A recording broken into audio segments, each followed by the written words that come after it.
If you want to do anything in industry, he's somebody that you should learn how to be in terms of industry, but how he conducts his life as well. He's the founder of a Fortune 500 company, and I don't need this to introduce him.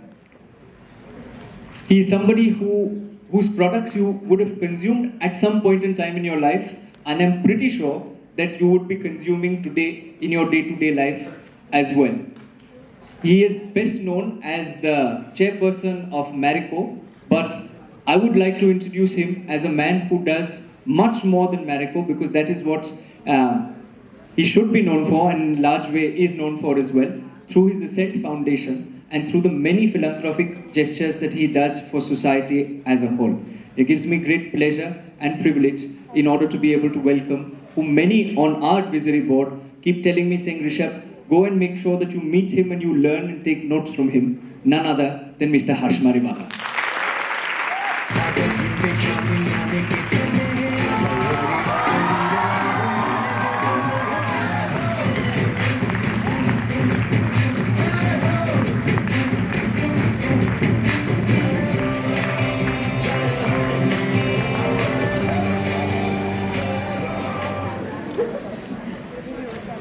So firstly, thank you very much for doing what you do. Thank you for calling me here, and it's great to see a full house. I must ask you at the very outset, how does it feel to be back to school? I feel younger and more energetic. But, and if I can start on a lighter note, because we've had very serious conversations, did you have a favorite subject in school?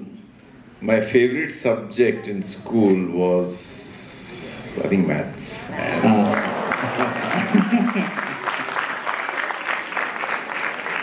And your least favorite subject in school, if I may? See, by that same logic, maths is connected to figures, but my least subject was statistics. I don't know why. But sir, I must ask you, you've listed a lot of companies, and you've also listed a lot of qualities in your day-to-day practice which make you who you are. But how should young India, and I'm going slightly outside syllabus, but how should young India choose role models? Because today we live in a day of instant gratification, where the number of likes actually determine who's successful and who's not. So what would you tell young people when it comes to choosing a role model? How should they choose one? So I'll talk about my own experiences, and when you're young, you don't know what you're going to do with life. And it's very difficult to have a clear vision, and I always say that don't try and arrive at a vision for your life when you're young. The vision evolves over a period of time, with your experiences, with your initiatives, and as you do different things, your role models will go on changing. So if you ask me to name one role model, I'll find it very, very difficult. But at that particular point of time, I would have a few role models. And if I go back again to my journey as in business, so I passed out of commerce in Bombay from the Sydenham College. And I didn't study anything more. I just joined the business. So initially I had to learn a lot. It was a typically family managed business, managed by my father and my uncles, and I wanted to professionalize the business in terms of quality of talent, the culture and all that.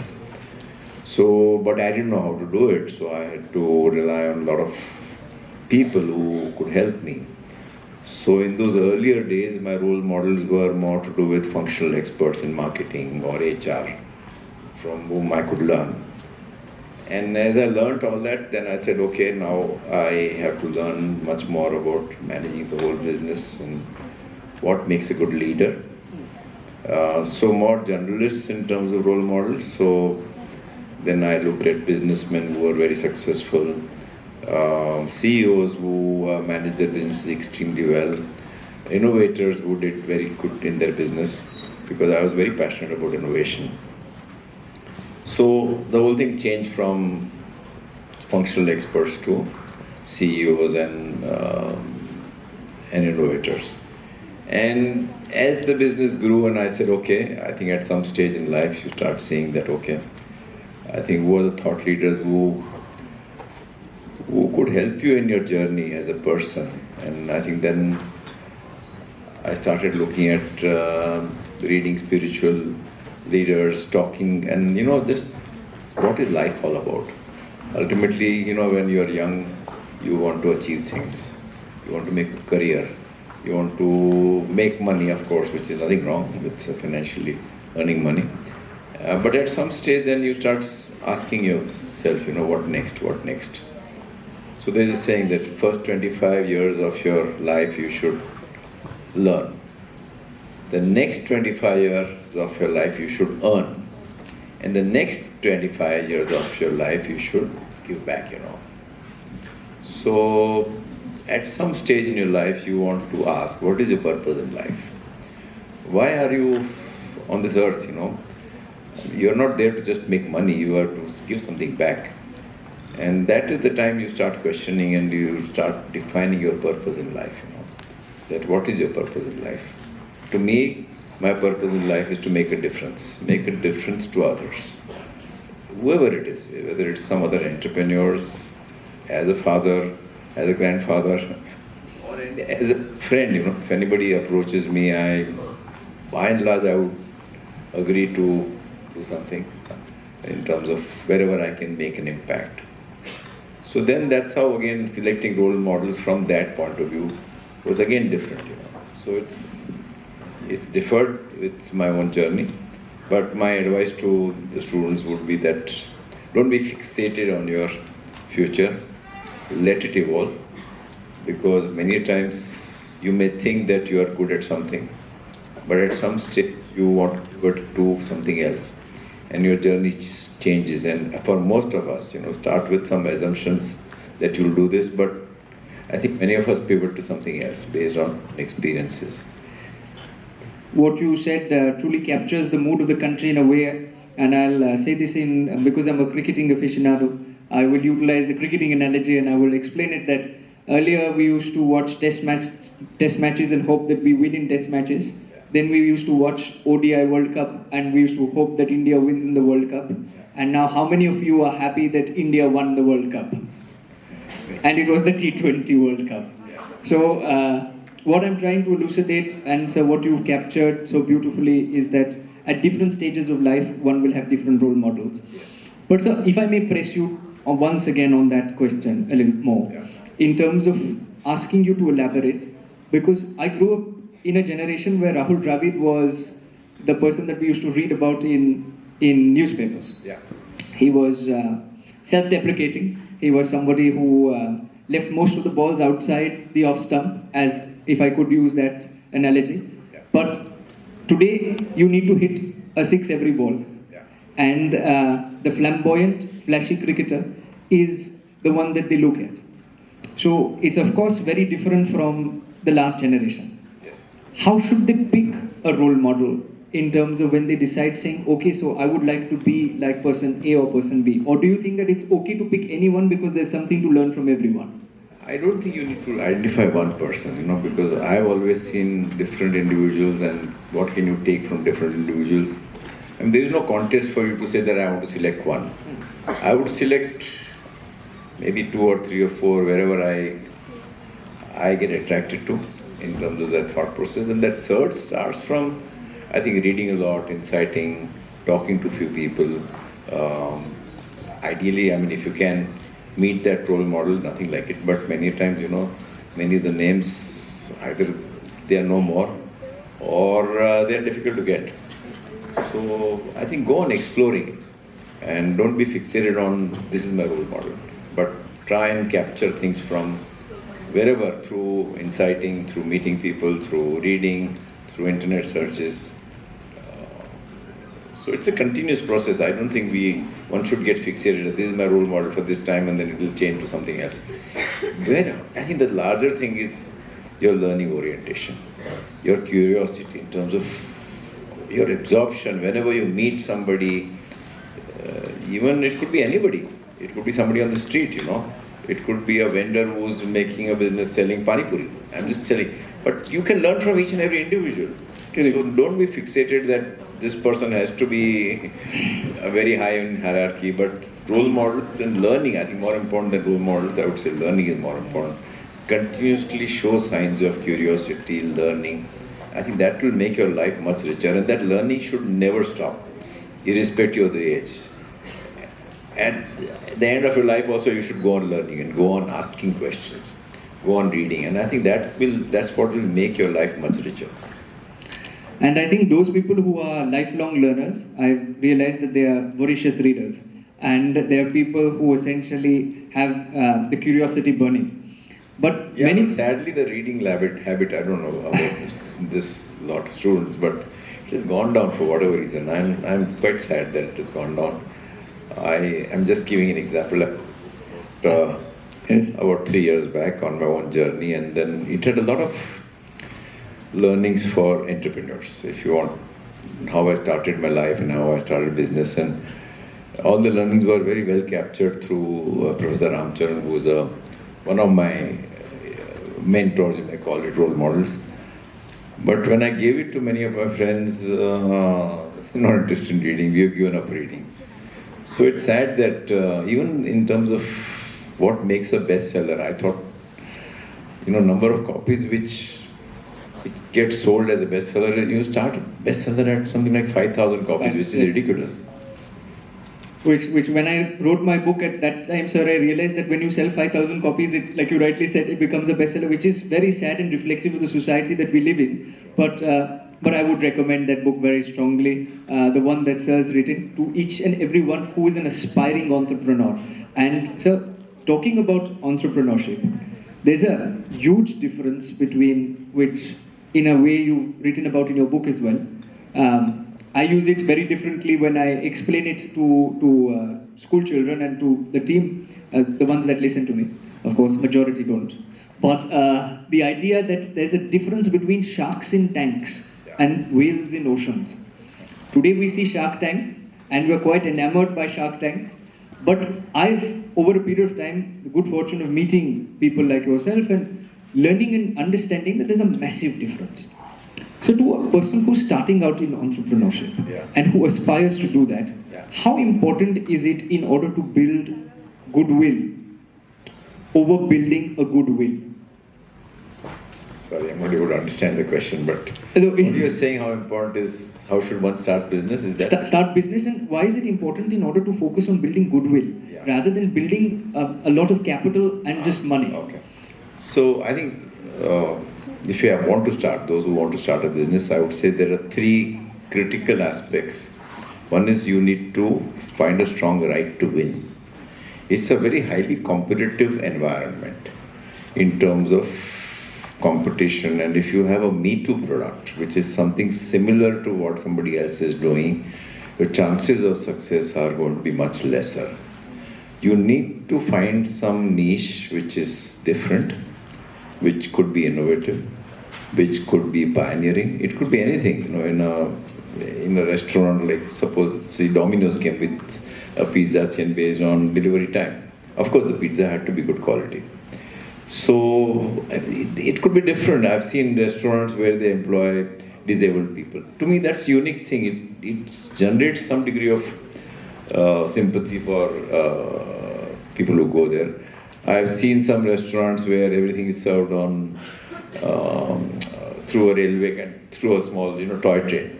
These are small examples I'm saying, but I'm saying that even in the most competitive businesses, there are opportunities for innovation. You should innovate or pioneer something. And that pioneering thing innovation has to go on happening perpetually, because it's a matter of time others will copy you. So how can you be 2 steps ahead of others is something which you have to go on. And the innovation comes out of a basic business idea. This is a business idea I have, and I will talk to other people who can add value to that business idea. Because all of us have blind spots. And many times we don't realize what are blind spots. So when we actually discuss that business idea with whether our family, friends, colleagues, then they are able to add value. And I think ultimately the whole thing develops. And after that, the next step is to do some sort of inciting with your potential customers, saying that this is the business idea And do you think it'll get traction? Would you buy if that person is a potential customer? So in that consumer inciting, customer inciting, you'll again get many more inputs. And then after that would be, depending on what is your business, develop a proposition. It could be a product, it could be a service, and test it out on a small scale. By, if it is a product, maybe make some samples, test it out in a small, what we call prototype. Again, get some inputs, because again it will undergo changes. So from the time you thought of doing something to the time you actually execute, there'll be many changes. But ultimately you need to do something which will have a certain critical mass, which will have some traction in terms of potential customer. And I think that's where, if you're successful, you have created a strong right to win. But that itself is not enough, Having done that, your business proposition being successful, your next stage is to recruit good talent. Because there is a limit to which you can do things on your own. So there is a war for talent, so you need to attract good talent and create the right culture. And then I think the third thing is governance. I think many small businesses, they think that you should take shortcuts in terms of compliance and all that. That doesn't work out, because when you grow, then you are sowing seeds of taking shortcuts within the organization. So do things legally in terms of compliances, so that you are creating the culture of governance. So I think, to me, these three are big pillars in terms of starting a new business. In terms of starting a new business. Yeah. And there is this, and you've identified and listed these three, and I'm sure many will be inspired in order to start businesses, many want to start businesses. One of the problems sometimes when I talk to principals in schools or school owners is that they want to start business in school, which is that they don't want to focus on the academics as much as they want to focus on doing things outside academics and start dabbling in whether it's business or whether it's other vocations per se. So how important is academia to business, and what would your message be in that regard?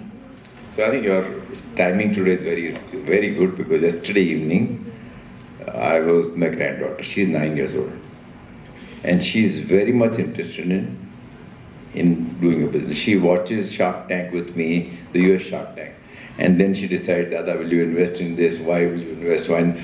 So she has that curiosity in terms of a business mindset. Then she stays in Dubai, but they came here about 15 days back, and she's saying, I'm starting a business. So I said, wow. So she makes some bracelets out of beads, but she got it from Dubai, saying these are not available in Bombay, they are unique. So I bought those beads, and then I sat with her and did a cost structure analysis, saying that, okay, the beads you bought it for 90 dirhams is equal to 2,000 beads will make 40 bracelets, with cost of beads itself 50 rupees, and you add whatever packing costs and something, 1 to 3 other things she was adding. And we arrived at a cost structure, and I asked her, what price are you selling it? So she said, this is the price I want to sell, 110 rupees or whatever. And then we said, okay, how much time does it take to make one set? So we calculated on the basis of some wage cost, that okay, what is the wage cost, labor cost, and we arrived at some basis. And this is what I explained to her. And then I said, okay, if you want to do this on a regular basis, how much capital will you need? What will be your turnover in terms of working capital? So if you do 40 bracelets a month, and you do once a month, you need a capital of, say, something like 20,000 or something. So then based on that, and if you do all that business, you'll make this much profit, and this will be a return on equity. So she absorbed all that. And then she came with, Dada, I want to know how do I invest, because her father is an investor, he's running our family office. How do I invest in a good business? So I said, now you go to ChatGPT and ask, and she did all that. And she came back, this is how I would invest. So then I said, I've explained to you, yesterday I told her, I explained to you this, I want now you to explain to me again, or you explain to your daddy again in terms of what you learned. So basically it's learning. So she has a business mindset, definitely. I have to encourage her to think on those lines. But I can't say that you do it at the cost of your studies. I think this could start simultaneously in the evenings, on holidays, some time gone, because she has a very fertile mind, and if I say that don't do anything like that, it will just disappoint her. So I have to make it grow. In fact, she sent questions yesterday evening, and I knew you were going to ask me this question because you had sent me the questions. But it just happened out of chance yesterday. Right. She said that this is the exact her handwriting. What is investing? Would this be a good investment? What sales, equity, valuations, gross margins, losses, profits, things like that. And she's 9. She's 9, all of 9, yeah. So then I sent it to my CFO and I said, okay, now my granddaughter wants to learn all this. Just come back. But all this information can be available on Google or ChatGPT. So I think you need to create that curiosity in her and support her learning, but not at the cost of studies. I think studies are equally important. When I was very young, I used to do I earned a lot of money in my education by doing sales and all that, but not at the cost of education. So, you can't leave education and do. My advice is education is very, very crucial. And especially in today's environment where technology is playing a very, very important role, you can't give up education and do something. You have to do this and nurture your entrepreneurial spirits when you're learning. And once you have finished your learning, then you already have got a fairly good idea in terms of prototype that on a small scale. I'm not saying as long as you can manage your education and time frame, do it. But you can't do it completely at the cost of education. That's the very. And I think all of us can agree that the 9-year-old has got Mariwala genes. Looks sure. like. No, but what you said is, again, very true, that at the cost of academics, nothing should be pursued. And I think it's very important in a world where we glorify those who essentially are college dropouts or school dropouts. It becomes the norm that a lot of people want to do the same thing and find it very fashionable. So I'm glad that you mentioned that. So in your book, another thing that you touch upon, which I would like to, is the book being Harsh Realities. And the book is pun on my name, Harsh Realities. It's my own story, yeah. And it is where, before asking this question, how many of us want to go overseas and study? How many of us want to go abroad and study? Show of hands. Thank you. So this was the same with you, where you wanted to go overseas and you wanted to study, but your father said no, and stay back in India and study. Yeah. Sometimes I do feel that there is over-glorification again, which is done in terms of overseas education. What is your take on going overseas and studying? Yeah. So I think depending on what you want to study, and depending on how good you are in your studies, I was not a topper. I was good in studies, but not a topper, and I couldn't get admission. I always wanted to study management. And at that time, there were only 2 or 3 management schools in Bombay, in India, I would say. I.I.M.U.N, Ahmedabad, Calcutta, and Bajaj. I couldn't get admission. It was very, very competitive, and I told my father I want to go and study abroad, but he put his foot down and saying, nothing doing, you can't go. It was not a financial reason, but it was, I don't know why, but he thought that it's better that I stay here. So I joined the family business, and in a way, the lack of being an MBA was haunting me to such an extent that I went completely overboard in terms of my learning, my reading, my discussions with thought leaders, my attending short-term programs on management. Because by then we had already recruited many MBAs in chartered accountants, and today we have some 300-400 at least MBA chartered accountants in the company. And I should be able to talk their language. So I am very easily able to talk that language because I have studied and I continue studying. In fact, I would say that many times I personally think that those who have studied, they think that their learning is over. So they've stopped reading. But for me, it's a continuous process. I go on reading all the time.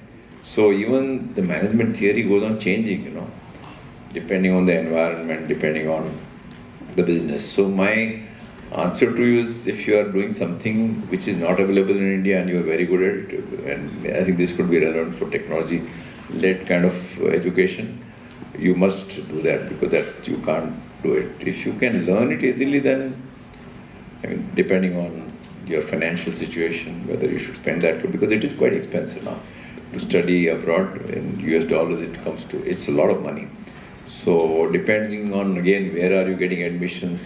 If you're getting admission in very good school like Harvard or whatever, if you're doing MBA, then it may be worth doing it. But if you're getting into an ordinary school, then you start, I'm not saying don't do that, but I mean, evaluate properly and then decide. No, and weigh the pros and cons. And what you said is so true, because I know so many people who have taken loans and then gone overseas and studied, and people from the organization who volunteering and then said that I want to go to Dartmouth or Princeton, but you don't get into those colleges, and then you get into another college which is not as good. You take a sizable loan, and this is actually case studies which have happened. They take a sizable loan, and then the next 15 years, sir, just go and repaying that loan. And it's not as easy to find jobs in America and in UK as many think it to be. So I'm glad again that you touched upon the fact that basis the financial backing that you have, perhaps you want to take, and also the school that you're getting into, and the stream that you want to study, then you perhaps take a more well thought out call when it comes to going overseas and studying. But just one word of caution. I was very clear that I was going to be in business and I was not looking for a job. Now, those who are looking for a career and work with somebody else, I think to some extent education plays an important role. So I don't want to discount that part, because if you are a chartered accountant, you're an MBA from good school, then your ability to get a job is better than just, in my case, like a Bachelor of Commerce. Now, you've done more with the Bachelors of Commerce than most have done with MBAs and CAs. In terms of the next question, and education is one part. After being educated in all the schools and colleges, it's going to be their turn to build a Viksit Bharat, as the government calls it, in 2047. It is going to be their opportunity to make a difference to our country. So if you were 18 or 19 all over again, and if you had to start all over again, what would be the industries that you would choose to focus on? See, I think I'll give a larger perspective to all of you. One is that all of us have some God-given gifts. Each and every individual in this world has some God-given gifts. And many of them sadly don't know what are our own God-given gifts.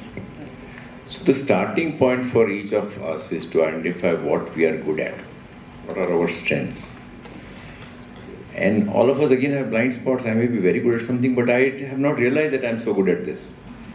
So the starting point is to sit down with your close friends who you know well, your family, and have a session that, okay, what am I good at, what am I not good at? And you will be surprised that many things you don't know, it's come out from others. So I would say that do that one session. It's your take home for whenever next 1 month you do it, and it'll just open up your eyes in terms of, and then, normally, at least in corporate world, we get our assessment done. What are our strengths? What are our areas requiring improvement? And most of the time, most individuals look at the negative side. What are our areas of improvement? Try and improve on that. But don't look at the positive side. But if you actually spend more time on your strengths and how to improve on your strengths, it will have a larger payback than those efforts which go into improving. For example, I know I'm not good in technology. No amount of me trying to improve is going to take me to very high level. I will marginally improve, but I know I'm very good at identifying consumer needs or whatever. If I am a specialist in that, then it'll have this continuous impact on my business. So leverage on your strengths, try and nullify your weaknesses. 75% of efforts go into improving your strengths, 25% in terms of nullifying your weaknesses. And then base your career based on strengths, because if you have a certain strengths, logically you'll be passionate about that subject because you're good at it. So try and mold your career or business which is leveraging your strengths. And you'll enjoy that journey. If you mold it because some friend of yours has gone into IT and you don't know anything about IT, you will be a failure because you're not good at writing. But mold your future based on your strengths. You'll enjoy your journey. Mold your future based on your strengths. I think this is, this is a very refreshing take, because most of the people that I have spoken to keep asking people to focus on the weaknesses, saying improve on the weaknesses that you have. Your strength is any which way your strength. But in a population of 800 million below the age of 35, to stand out, one won't have to just improve on the weaknesses, but rather focus on the strengths, because that is what makes people stand out in a crowd. So I think I'm, again, very grateful. It's a refreshing take on this question. But so one of the things that I must ask, and this is a personal question as well, because this organization continued to be run by 15 to 22-year-olds. So the thing is that, and when I started it with a bunch of people who were 16, 17 and 18, and 13 years ago, if I look like this right now, 13 years ago it was even more, I was half my size, and to be taken seriously was even more difficult. As a young person, sir, in our country, apart from it being sometimes very patriarchal, it's also those who have grey hair are considered very wise, and which definitely is the case. But those who don't have grey hair are considered ones that don't know anything. And so what would your advice be to all the volunteers and even all the students who are sitting, that how can one be taken a little more seriously by people who are seniors in their industry? So I think the first thing is I don't think you can impress them with your knowledge. You can impress them with your personality in terms of humility, your willingness and desire to learn, and your ability to ask pointed questions, because asking good questions is a very important skill. And if you ask some very good questions to a thought leader, that person will start saying, wow, this is very good. He may not know the answers, but he is asking the right question. That will earn a lot of respect from that thought leader. Because you can not match that person in terms of your knowledge, but you can match that person in terms of your curiosity, your questioning, your humility,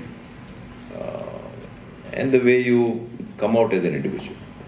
So hopefully we are asking you the right questions. but sir, let me bring you to my last question, because I want to, with your permission, open it up for them as well. So my last question is a small rapid fire, if I may. The first word that comes to your mind when I say the following words. When I say role model. Multiple role models, I've covered that, but Marico. My third baby. I have 2 children plus 1. When I say social media. It's a double-edged weapon, and one has to be careful of all the fake news. A book that you recommend everyone should read. Again, not one book, but depending again on your journey, it has evolved over a period of time. Initially it was functional books, then leadership books, and then spiritual books.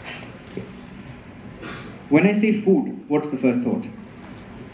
I love it, but I'm very, shall I say, disciplined in terms of food. But I like, in which my favorite cuisine would be, amongst Indian, I like Gujarati. I like Maharashtrian. I love Maharashtrian food, but I'm a vegetarian. And I like, amongst international cuisines, I like Mexican and Pan-Asian. Japanese also is very good. So likes everything that is food, like most of us. But when I say the word downtime or holiday, I don't like North Indian food. I think you get so much of North Indian food in India, you get tired. When I say downtime or holiday, what is the first thought that comes to your mind? Downtime. Downtime or? Holiday, or some free time that you have. What's the first thought that comes to your mind?